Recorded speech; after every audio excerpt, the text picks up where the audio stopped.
우리 생존에 절대적으로 필요한 물은 눈에 보이는 물이 있고 눈에 보이지 않는 것이 있습니다. 보이는 것은 땅 위에 있고 보이지 않는 것은 땅 속에 있는데, 눈에 보이는 물은 사실상 우리가 음료로 적당하지 않지 않습니까? 많이 오염되어 있기 때문에. 땅 속에 있는 물은 지하수는 아주 영양가가 풍부한, 그래서 우리가 마시기 좋습니다. 성경에 보니까 표면적인 유대인이 있고 이면적인 유대인이 있다라고 말하고 있습니다. 겉으로 나타난 유대인이 있고 이면적 속의 유대인이 있는데, 진짜 유대인은 이면적 유대인이라고 성경은 말하고 있습니다. 여러분, 마찬가지로 이 표면적인 신자가 있고요, 이면적인 신자가 있습니다. 겉으로 볼 적에는 아주 예수 잘 믿는 것 같은 그런 모습이 있는 사람이 있는가 하면은 이면적, 속으로 잘 믿는 사람이 있다는 거예요. 그러니까 진짜 신자는 이면적 신자입니다.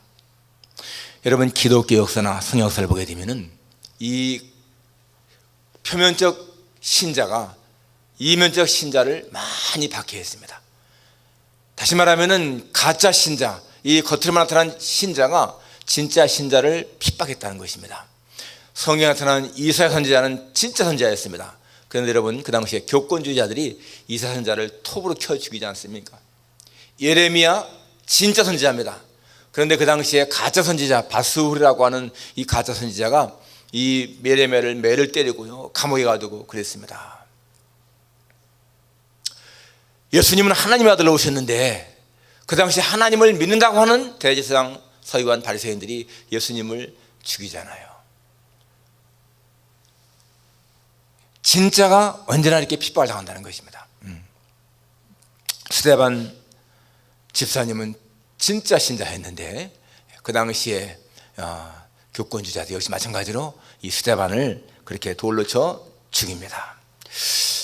기독교 역사를 보게 되면 많은 진짜 신자들, 조한 위클리프 같은 사람들, 또 조한 후스 같은 사람, 또는 조한 웨슬리 같은 사람들, 많은 사람들이 정말 참 신자인데 그 당시에 교권, 이 가짜에 의해서 핍박을 당하고 죽임을 당하고 그랬습니다. 언제든지 이렇게 가짜가 진짜를 핍박하는 거예요. 한국 교회 역사 보십시오. 여러분, 평양노회가 그 당시에 주기철 목사님을 면직시켰어요. 주기철 목사님은 하나님의 진짜 종이었는데 이 교권이요, 면직시켰습니다. 예수님을, 이 주기철 목사님을. 그리고 가족을 갖다 사택해서 쫓아내버렸습니다.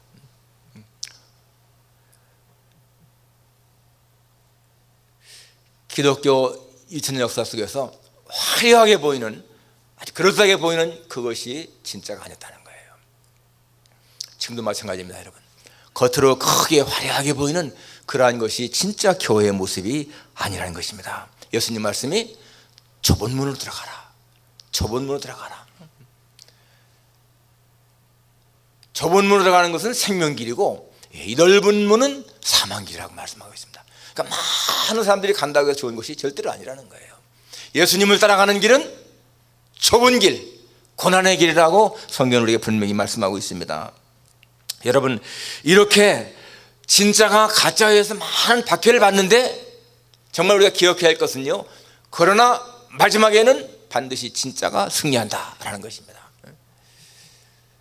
스데반 집사님 그렇게 순교당했지만 그 순교의 피를 통해서 기독교가 얼마나 왕성해졌습니까? 성경에 보게 되면 거지 나사로와 부자 얘기가 나오는데, 이 땅에 살 적에는 거지 나사로는 천하게 보이고 부자는 굉장히 자상하게 보였지만은 보십시오, 부자는 저 음부에서 지옥에 떨어지게 되고 이 거지 나사로는 아브라함 품에 안겨서 행복을 누리잖아요. 언제든지 진짜는 승리하게 되어 있다라는 것입니다. 기독교 역사는 여러분 수많은 그런 순교의 피가 강물을 이루어진 것입니다. 그러니까 진짜는 보이지 않게, 마치 지하수가 땅속에서 흘러가는 것처럼 그렇게 진짜 신앙 가진 사람들은 크게 보이지 않게 그렇게 이어온 것이요 기독교 역사예요. 아주 큰 줄기처럼 보이는 이 캐톨릭 같은 것을 보게 되면 사실 여러분, 우리는 항상 잘못 생각하는 게 뭐냐면은, 자, 기독교가 시작됐는데 처음에 예수님으로부터 이제 제자로부터 시작됐는데 이렇게 오다가 우리 기독교가 1517년에 종교개혁을 일으켜서 우리 기독교가 갈라져 나와가지고 이렇게 생겼다. 큰 건 그냥 가고 천주교는 그 절대로 아니라는 거죠. 큰 물줄기가 이렇게 올라오다가 여러분 기독교가 공인받을 때까지는 310년까지는 정말 참된 종교 아니었습니까? 기독교가. 근데 로마 가톨릭 그때부터는 이게 잘못된 것이고 잘못된 것이고 우리 기독교의 원줄기는 눈에 보이지 않지만은 정상으로 흘러가는 것이 기독교 역사인 거예요. 그리고 1517년에 가서 다시 이제 새롭게 보이는 것이죠. 나타난 것이지. 그러니까 그동안에 뭐 이탈리아의 사보날로라든지 또는 그 좌한 후스라든지 그런 사람들이 많이 이렇게 순교당했는데 그 사람들이 진짜로 맥을 이어온 거라고 볼 수가 있는 거예요. 자, 이렇게 기독교 역사는 많은 피를 이루었습니다. 오늘 전 세계가 지키는 이 성찬 주일입니다. 우리 교회는 예수님이 두 가지 이 성일을 만들었습니다. 하나는 세례, 하나는 성찬이에요. 두 가지입니다. 성경에. 세례는 뭡니까? 세례는 우리가 예수님과 같이 죽고 그분과 같이 부활하는 의미인 거예요. 세례는 단순하게 제시는 그런 의미가 아니고 예수님과 같이 죽고 다시 그분과 부활하는 것이 세례의 의미입니다. 그래서 세례를 받았다라고 하면은 정말 내가 예수님과 같이 죽고 다시 부활했다라고 하는 이런 확신이 있어야 참되게 세례받은 자의 모습인 것입니다. 주님과 같이 죽고 다시 부활했다. 그러면요 담대해야 되는 거예요. 담대. 죽음을 이긴 거예요. 유진 오웬이 쓴 나사로는 웃었다라고 하는 그 책이 나오는데 그 책에 보면은 그 책의 내용 중에 가장 중요한 게 뭐냐면 이 한 번 죽었다가 살아난 그 나사로 얘기잖아요. 부활한 그 살아난 그 후의 얘기인데 죽음을 한번 경험을 하니까 두려움이 없다는 거예요. 두려움이. 왜? 내세를 알기 때문에. 여러분 우리가 예수님과 같이 죽고 다시 부활했다. 이건요 내세를 아는 거예요. 그러면 두려움이 없어야 정상이라는 겁니다. 우리가 이 땅을 살다가 죽으면 천국 간다라고 하는 확신이 있으면 여러분 천국에 대한 확신이 있는데 두려울 게 뭐가 있어요? 그 세례받았다라고 하는 것은 엄청난 축복인 거잖아요. 그리고 이 성찬입니다. 이 성찬은 뭐예요? 성찬은 주님의 살과 피에 우리가 동참하는 거예요. 바로 오늘 본문이 바로 예수님이 그렇게 이 성찬식을 제정하는 바로 그러한 모습이지 않습니까? 예, 바로 유월절 때가 되는데 바로 유월절 양을 잡을 무기절이 이른지라 예수님이 베드로와 요한을 보내시면서 우리를 위해서 유월절을 준비하라. 그래서 어떻게 준비할까요? 성내에 들어가면은 누가 물 한 등을 이고 할 것이다. 그 사람을 따라 들어가서 그 주인에게 이렇게 말해라. 그대로 하니까 이제 그 주인이 넓은 방을 이렇게 준비했습니다. 자, 14절에 때가 이름에 예수께서 사들과 함께 앉으사 이르시되 내가 고난을 받기 전에 너희와 함께 이월절 먹기를 원하였노라. 예수님이 바로 그 다음날 죽는 거예요. 십자가에. 마지막 밤입니다. 그때 주님이 하시는 말씀이 내가 고난받기 전에 십자가에 죽기 전에 내가 너희와 함께 이 이월절 먹기를 원했다. I eagerly desired to eat. eagerly 아주 열정적으로 desire 원했다. 너희와 함께 이월절 먹기를.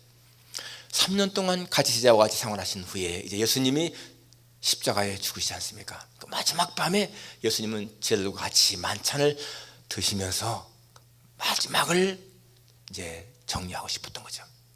그래서 같이 너희와 함께 내가 이월절 먹기를 원했다. 그 속에는 주님의 그 뜨거운 사랑의 마음이 담겨 있는 것을 볼 수가 있습니다. 내일이면 이제 헤어져야 되는 이 제자들 앞에서 그들에게 마지막 이 유월절 이 행사를 통해서 이제 주님이 떡과 잔을 나눠주면서 그렇게 말씀하십니다. 19절에 이것은 너희를 베어주는 내 몸이니라 너희가 이를 행하여 나를 기념하라 라고 말씀하십니다. 여러분 이 성찬상 앞에 보면 This do in remembrance of me 이렇게 나와 있죠. 이것을 행하여 나를 기념하라. 예, 주님을 기념하는 거예요. 기념하는 거.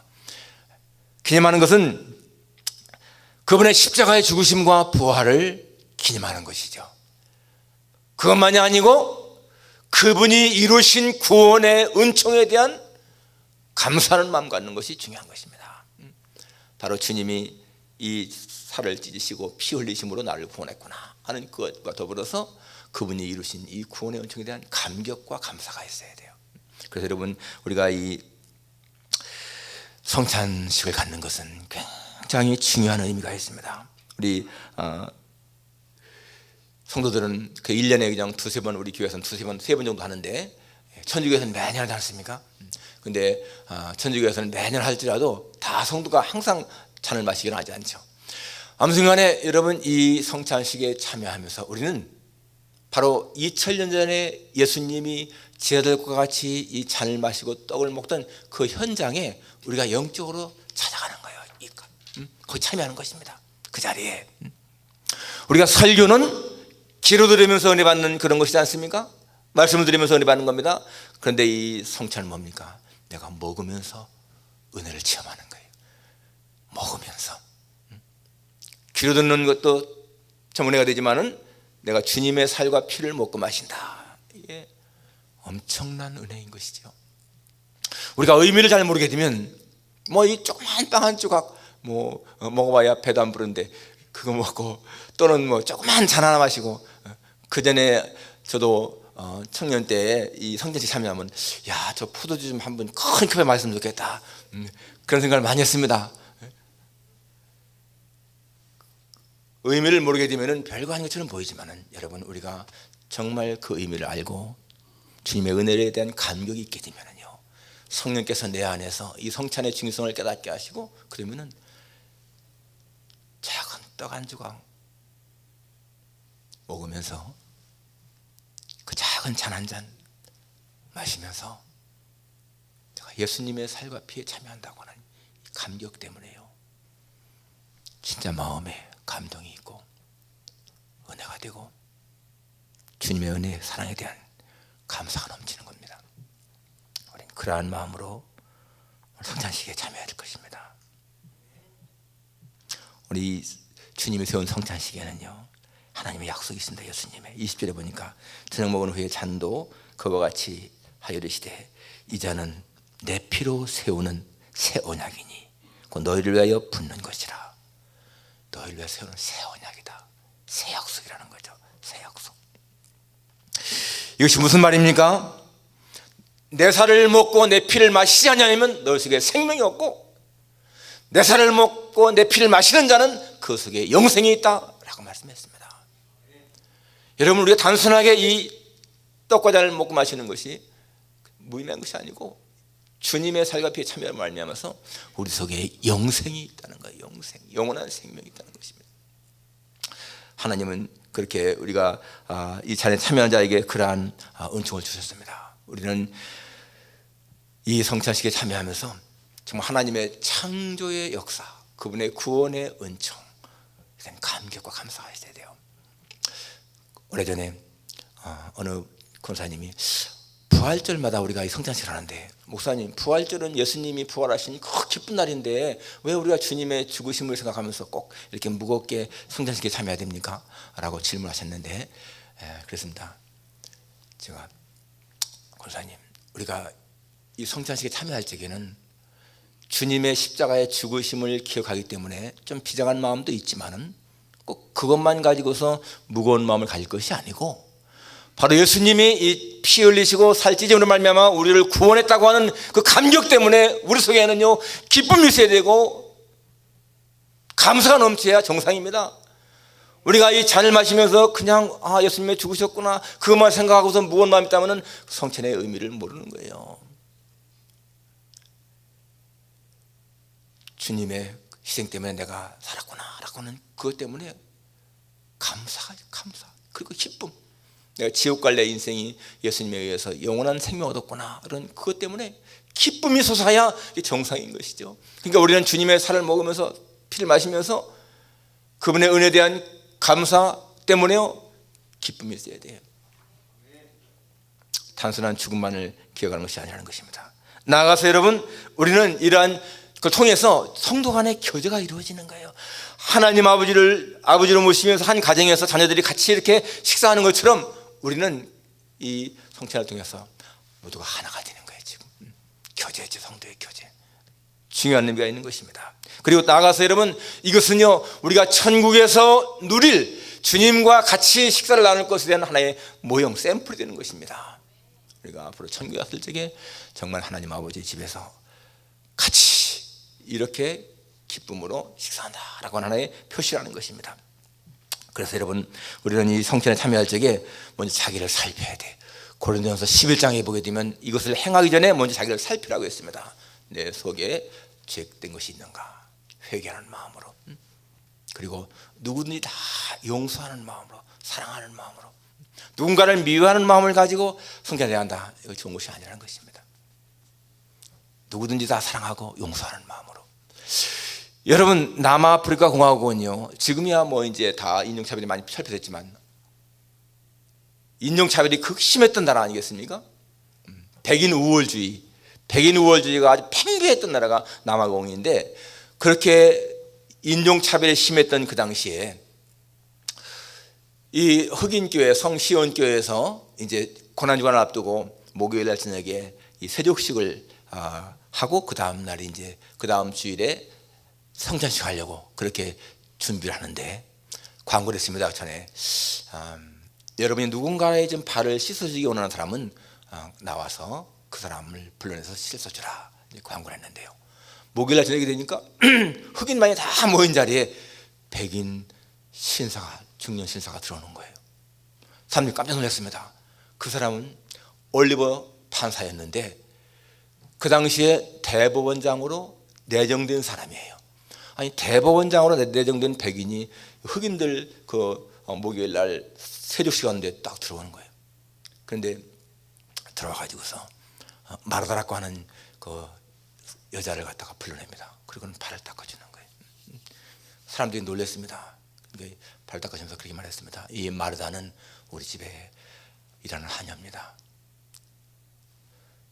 이 마르다는 우리의 아들, 딸들의 발을 수백 번 씻어주었습니다.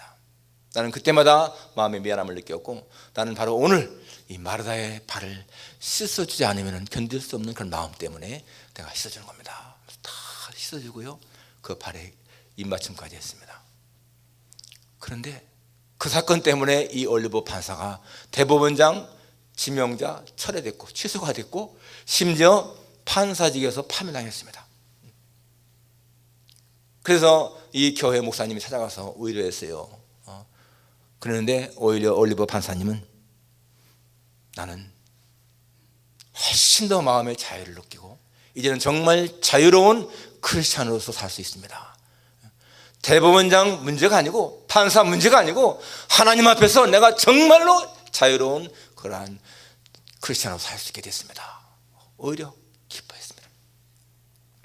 여러분, 대법원장, 판사 몇 년 가면 다 끝날 거 아니겠습니까?